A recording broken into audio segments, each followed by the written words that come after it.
si je suis assez haut, je ferai mes procédures d'urgence, c'est-à-dire que tout de suite je check, est-ce que j'ai pas coupé l'allumage, est-ce que les pompes sont bien allumées, tu vois, le choke est bien désengagé.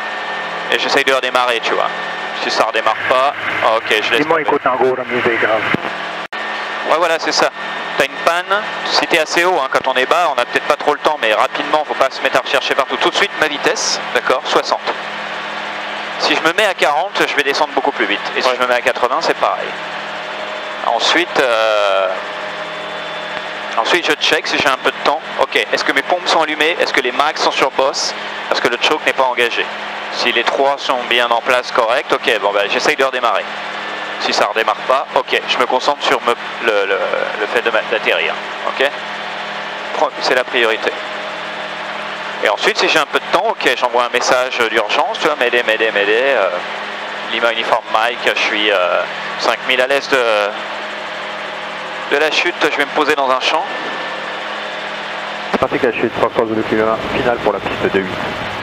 Et puis ensuite, si possible, tu vois, une fois qu'on est prêt à se poser, tout ça, ok, on va couper les pompes, ok, quand ça redémarre pas et tout, on va couper les pompes, on va couper les mags aussi, quoi, ok. On laisse le master on, ça nous permet d'avoir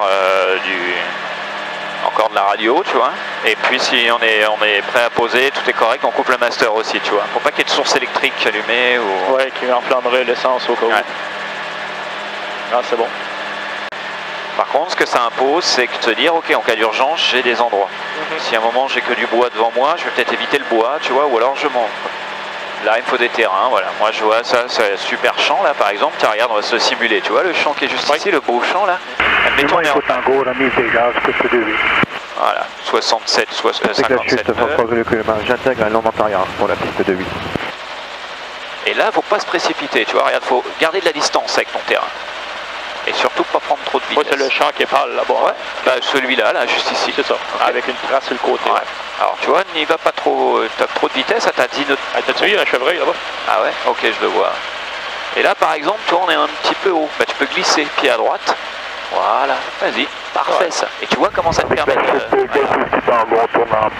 Voilà. Et là, tu te réalignes. Et finalement, tu vas voir que ça le fait, quoi. Oh, il y a des chevaux au bout. Ouais. Hop, tu viendrais. Alors, vas-y, on met les gaz. On va s'écarter un peu pour... On va faire peur aux animaux.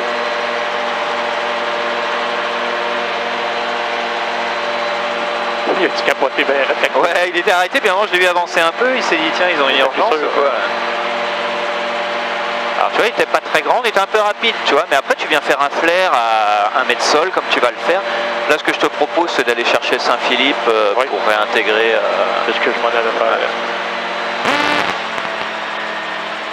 Ah, c'est cool. Et tu vois, la glissade, c'est comme si tu sortais des volets ou des aérofreins. Il faut surtout s'en servir. T'as pas envie de faire une autorotation quand tu arrives près du sol, parce qu'après, il faut reprendre ta vitesse et tout. Avec la glissade, c'est parfait. Et si tu es en virage, et ben comme glisse de... Tu vois, tu as juste à mettre du pied contraire, tu es déjà incliné, tu mets du pied contraire, ça fait que tu te mets en glissade et ça, tu perds de l'altitude.